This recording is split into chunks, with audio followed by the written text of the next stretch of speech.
इस पूरी खबर पर वीरेश हमारे साथ जुड़ भी चुके हैं। और वीरेश, ये आज की मंगलवार की जो शुरुआत है, ये वाकई झटका लगने वाली बात है। नुकसान कांग्रेस का है, लेकिन चर्चा सपा के घर पे भी है।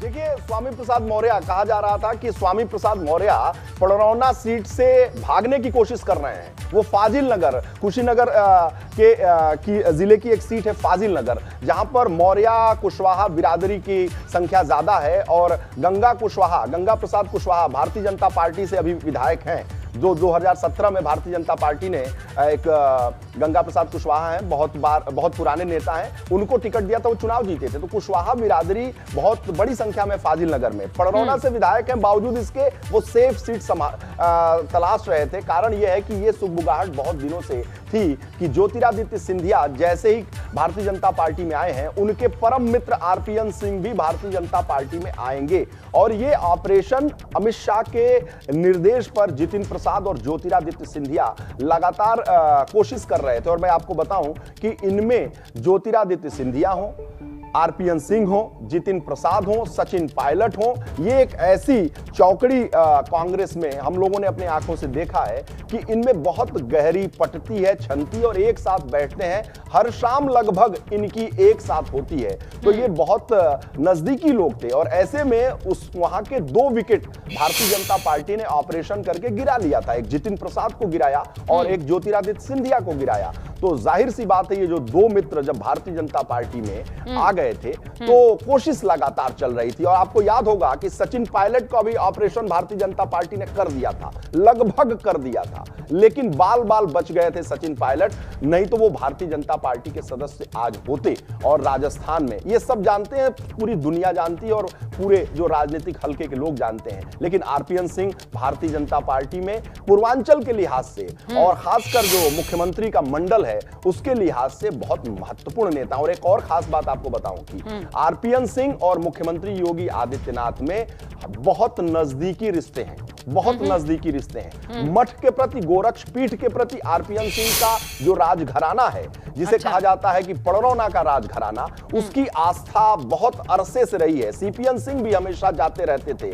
महंत अवैधनाथ थे योगी आदित्यनाथ के गुरुजी, वहां पर उस जमाने में वो जाते रहते थे। तो उस राजघराने से इस मठ का बड़ा अच्छा संबंध रहा है। और मैंने देखा है कि सांसद के तौर पर योगी आदित्यनाथ और मंत्री के तौर पर आरपीएन सिंह के बीच में वार्ता मैंने पार्लियामेंट में लगभग हजारों बार देखा है। और जब निकलते थे योगी आदित्यनाथ और केंद्रीय मंत्री रहते हुए आरपीएन सिंह, कांग्रेस में रहते हुए जब भी निकलते थे गेट नंबर 1 पर और योगी आदित्यनाथ सामने देखते थे, तो उनको प्रणाम करते थे, पैर छूकर प्रणाम करते थे। ये संस्कार है और इससे आप अनुमान लगा सकते हैं। और बात भी करते थे, 10 मिनट 5 मिनट खड़े होकर बात करते थे। तो संबंध योगी आदित्यनाथ भारतीय जनता पार्टी के जो मुख्यमंत्री हैं, उनसे बेहद संबंध करीबी रहे हैं, इस राजघराने के, इनके पिताजी के और इनके। तो ऐसे में इस ऑपरेशन में योगी आदित्यनाथ का भी बहुत बड़ा योगदान है। योगी आदित्यनाथ ने भी आरपीएन सिंह से बात कई मर्तबे की है, सोर्सेस से हमारे पास जानकारी है।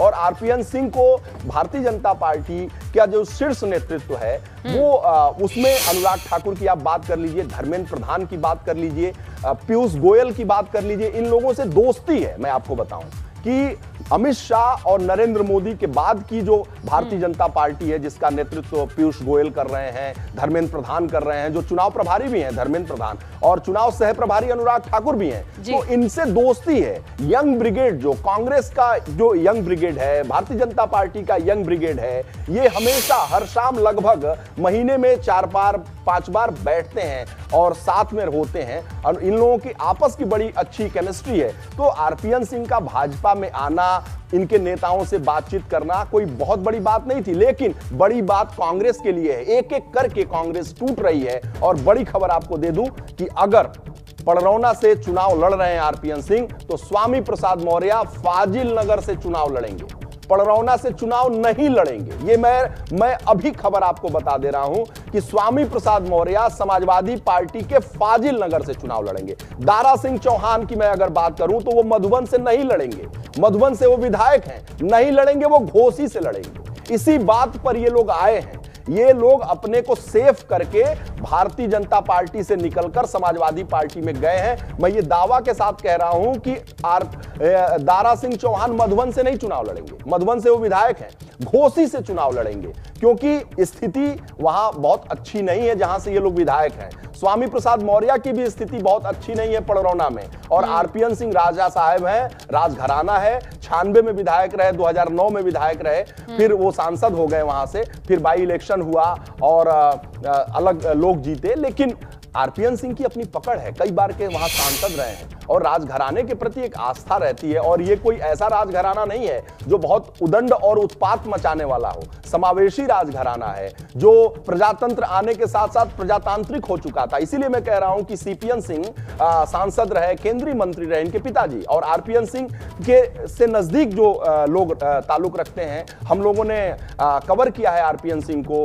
केंद्रीय गृह राज्य मंत्री के तौर पर, कांग्रेस के नेता के तौर पर। तो आरपीएन सिंह बहुत यारबाज, बहुत दोस्तबाज, तो जो उनका स्वभाव है लोगों में बहुत लोकप्रिय है, जनता में बहुत लोकप्रिय है, और 1 रुपए का भ्रष्टाचार का आरोप आरपीएन सिंह पर नहीं है। आरपीएन सिंह मंत्री रहे यूपीए 1 में, यूपीए 2 में, लेकिन 1 रुपए का भ्रष्टाचार का आरोप आरपीएन सिंह पे नहीं है। लोगों की मदद आरपीएन सिंह ने बेइंतहा की है। जो कुशीनगर को जानता है, पड़रौना को जानता है, आसपास के जिलों को जानता है, देवरिया, गोरखपुर, महाराजगंज को जानता है, जो गया उसकी मदद किया आरपीएन सिंह। हालांकि ये कांग्रेस की शैली भी है कि कांग्रेस की सरकारों में कहा जाता है कि लोगों की मदद बहुत होती है, तो आरपीएन सिंह व्यक्तिगत तौर पर, और उन्होंने, आप कुशीनगर के इलाके में जहां के वो सांसद रहे, मंत्री रहे, आप वहां की सड़कें जाकर देख लीजिए। मैं फिर से आपसे कह रहा हूं कि जो लखनऊ से गोरखपुर होते हुए, कुशीनगर होते हुए, पड़रौना होते हुए सीधे बिहार जो सड़क जाती है, वो सड़क भूतल परिवहन राज्य मंत्री के तौर पर आरपीएन सिंह ने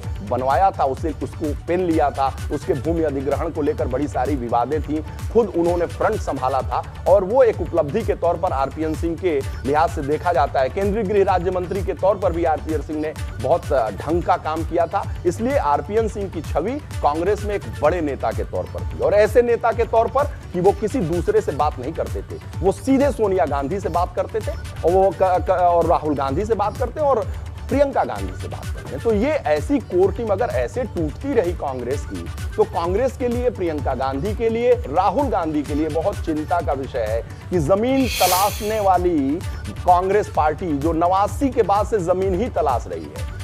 सोनिया गांधी यूपीए 1, यूपीए 2 दोनों सरकारें 10 साल रही, इतनी बड़ी नेता थी, उसकी संचालन करती थी वो यूपीए 1, यूपीए 2 की, लेकिन बावजूद जमीन उत्तर प्रदेश अब कुल मिला के जो टाइमिंग है वो बहुत मैटर करती है। ये स्टार प्रचारकों की लिस्ट कल जारी होती है और एक सितारा वहां से निकल करके बीजेपी में शामिल होता है, वो भी पूर्वांचल, जो कि अभी जिसके ऊपर निगाहें सबकी टिकी हुई हैं। देखने वाली बात होगी। आप हमारे साथ बने रहिए वीरेश।